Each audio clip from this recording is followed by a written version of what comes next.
به نام خالق هستی، رازهای روانشناسی تاریک، فصل 13، دستکاری عاطفی پنهان.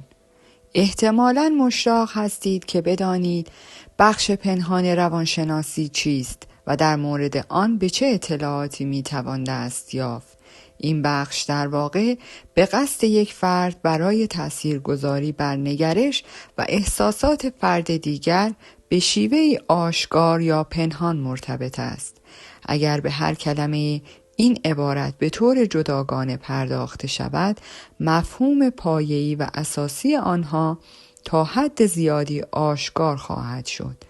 البته باید به این موضوع نیز اشاره کرد که همه انواع کنترل حسی را نباید پنهان در نظر گرفت، اما در بیشتر مواقع افرادی که سوژه کنترلگرها قرار گرفته‌اند به هیچ وجه متوجه این موضوع که درگیر یک فرایند دستکاری عاطفی هستند نبوده و متوجه هدف یا علت انجام این امر از سوی کنترلگر نیز نشده‌اند.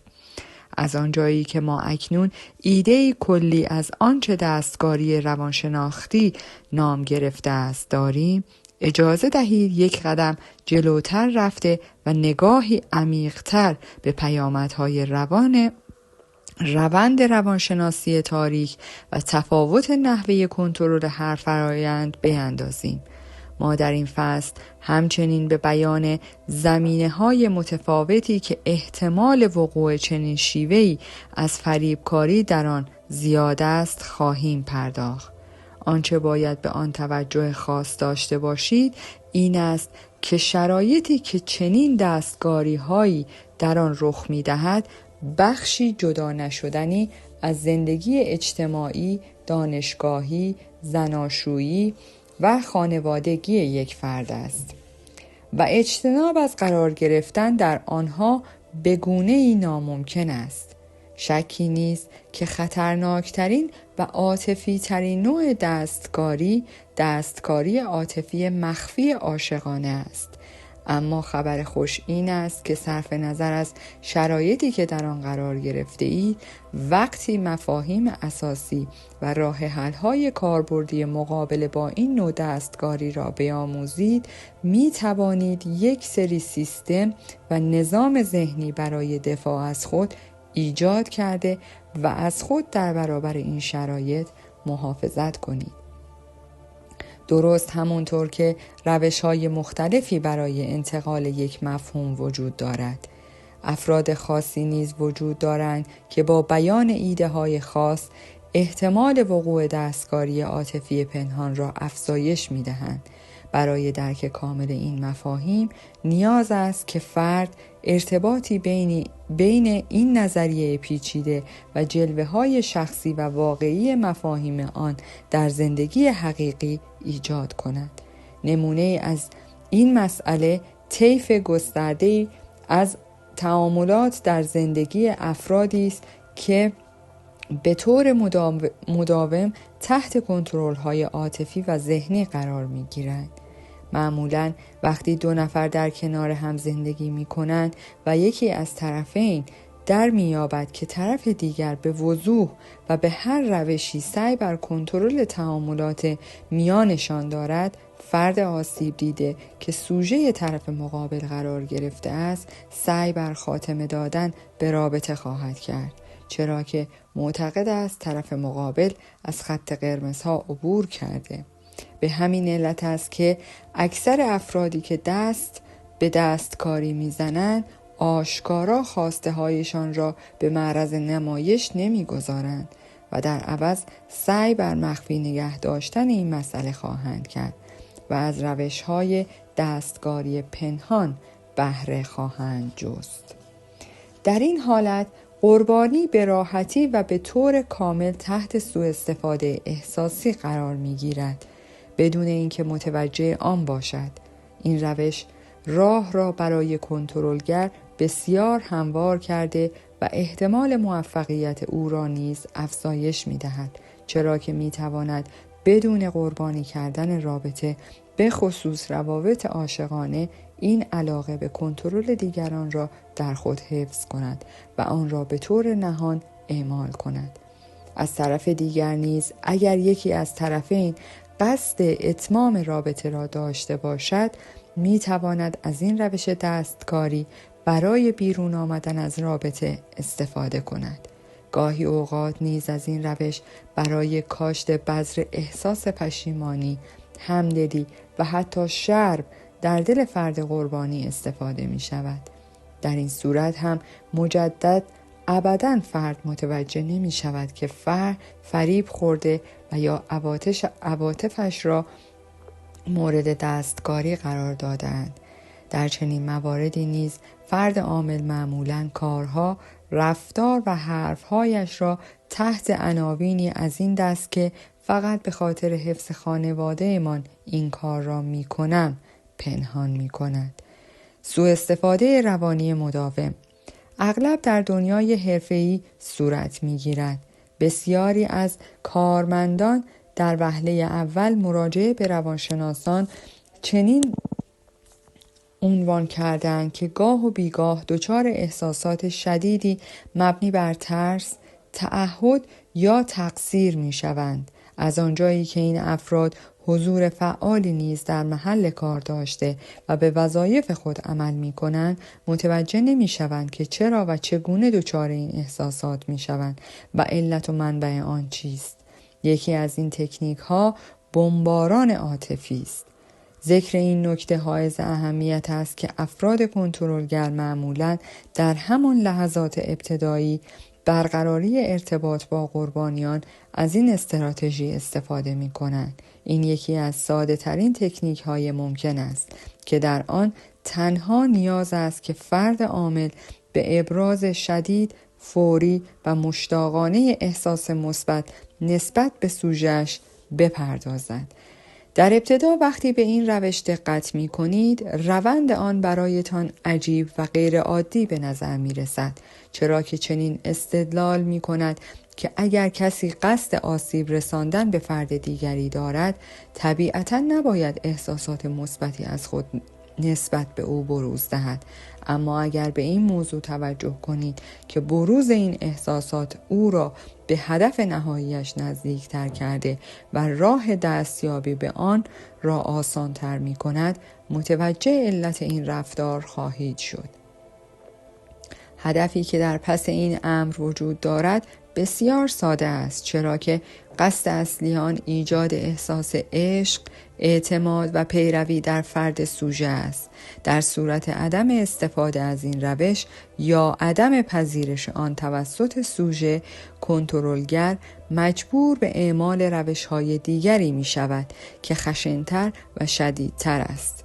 میزان و روش استفاده از تکنیک بمباران عاطفی اصولاً به شرایط محیطی و ارزیابی‌های فرد کنترلگر نسبت به عملکردش بستگی دارد.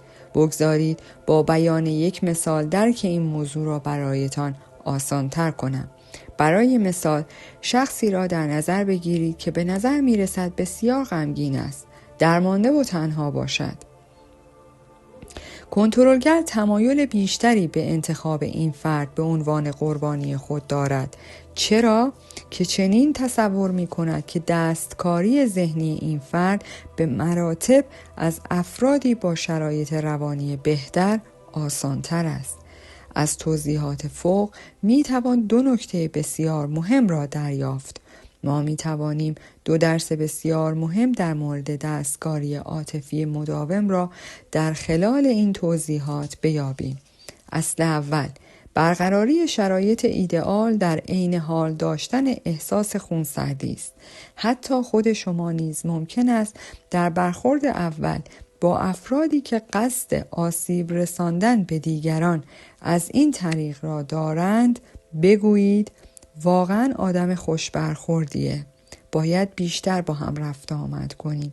در واقع برای فردی که از این روش اطلاعی ندارد، تشخیص بمباران عاطفی در برخورد اول تا حدودی ناممکن است. دومین درسی که ما از این موضوع میگیریم این است که بسته به شرایط فرد قربانی، دستکاری عاطفی مداوم میتواند به روش‌های مختلفی اتفاق بیفتد.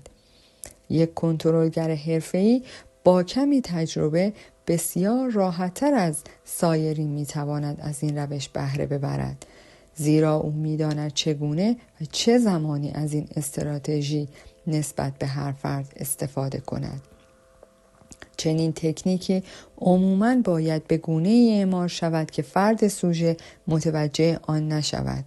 جریان عملکرد تکنیک بمباران عاطفی اصولاً به این صورت است که در ابتدا با ابزار احساسات شدید شروع شده و به صورت فزاینده‌ای روند این ابراز احساسات افزایش می‌یابد و سپس وقتی که هدف کاملا محقق شد و فرد عامل کنترل فرد سوژه را به دست گرفت، شدت ابراز احساسات به صورت کنترل شده‌ای کاهش یافته و متعادل تر خواهد شد. هدف استفاده از تکنیک بمباران عاطفی پایین آوردن دیوار دفاعی فرد سوژه و افزایش وابستگی او به فرد کنترلگر است. چرا که ادامه دادن این تکنیک به مرور باعث ایجاد دید خوب نسبت به کنترلگر و رابطه مثبت خواهد شد. یکی دیگر از تکنیک‌های پر استفاده توسط افراد کنترلگر تکنیک مثلث بندی است. این یکی از روش‌های بسیار مؤثر است که کنترلگرها در روابطی از آن بهره می‌برند که در آن رابطه میان خود فرد کنترلگر، سوژه و یک فرد سوم صورت می‌گیرد.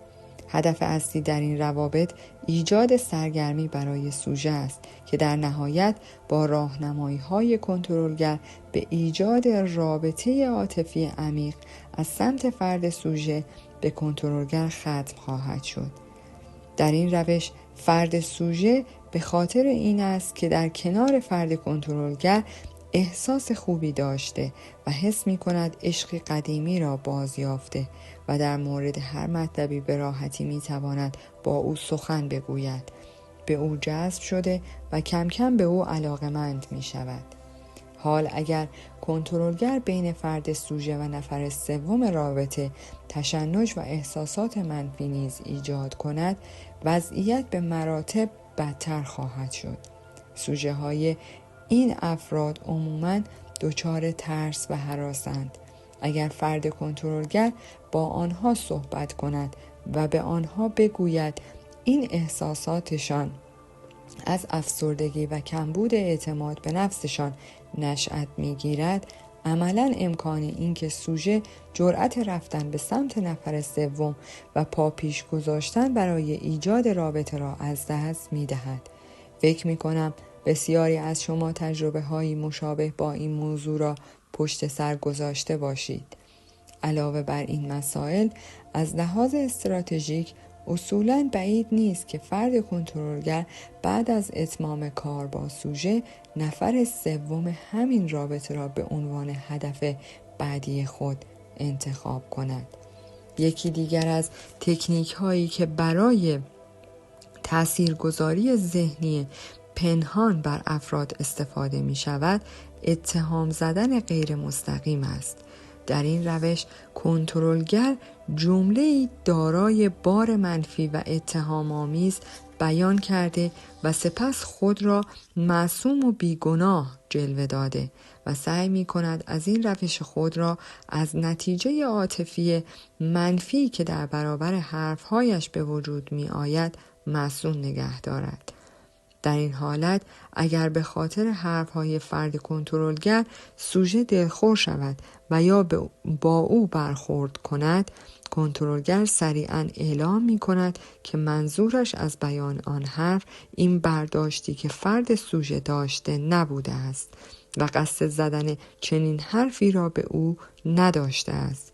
کنترلگر غالباً حرفهایی که می زند را در قالب تعریف بیان می کند، اما هدف او واقعاً تشویق و تعریف کردن نیست، بلکه کنایه زدن است و با شنیدن آن حرفها عموماً چنین حسی به فرد منتقل می شود که او را دست کم گرفته‌اند و به او توهین کرده‌اند. فرد کنترلگر با این روش نقاط ضعف شما و یا مسائلی که روی آنها حساس هستید و باعث ناراحتیتان می شود را شناسایی می کند و هر بار جملاتی بیان می کند که شما بتوانید معانی مختلفی از آنها برداشت کرده و بیشتر آزرده خاطر شده و دچار شک شوید.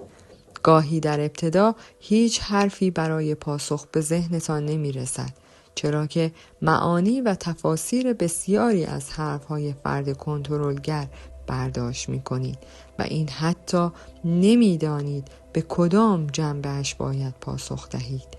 برای مثال ممکن است شریک زندگیتان حین غذا خوردن به شما بگوید کاش همانجا سر کار غذا می خوردم و وقتی از او بپرسید منظورش چیست پاسخ دهد که خب اینطوری شما کمتر برای پختن غذا اذیت می شدید.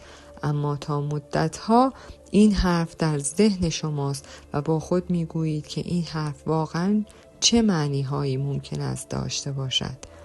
ممکن است با خود بگویید که چرا وقتی غذا را درست کرده ام و آماده جلویش گذاشته ام و در حال خوردن آن است به این قضیه اشاره کرده است. آیا اصلا به من اهمیت می دهد که با زدن چنین حرفی پس از آن همه زحمت ناراحتم می کند؟ آیا دیگر از نحوه آشپزی من خوشش نمی آید؟ آیا ترجیح می دهد زمانش را به جای من با دیگران و همکارانش بگذراند؟ افکار برخاسته از اظهارات این چنینی بر شما تأثیر خواهد گذاشت و عصبانیت، اختلافات احتمالی و بی‌ثباتی رابطه را شدت می بخشد. برای کنترلگر راحت است که بگوید این فقط یک اشتباه بوده و اصولاً چنین منظوری نداشته است، اما شواهد دیگری وجود دارد که با دقت کردن به آنها می توانید به قصد حقیقی این افراد پی ببرید. ممکن است که کنترلگر بگوید قصدش از زدن چنین حرفی فقط اهمیت دادن به شما بوده است و می‌خواسته جایگاه شما را بالا برده و احساس بهتری به شما منتقل کند. اما آیا زدن حرفی که تا مدت‌ها شما را به فکر فرو می‌برد و موجب می‌شود نسبت به خودتان دچار شک شوید واقعاً چنین هدفی را دنبال می‌کند؟ به خاطر داشته باشید که مؤلفه اصلی تعریف و تمجید این است که نه به احساسات شما ضربه‌ای وارد می‌کند، نه به ذهن شما را برای مدتی طولانی مشغول می‌کند.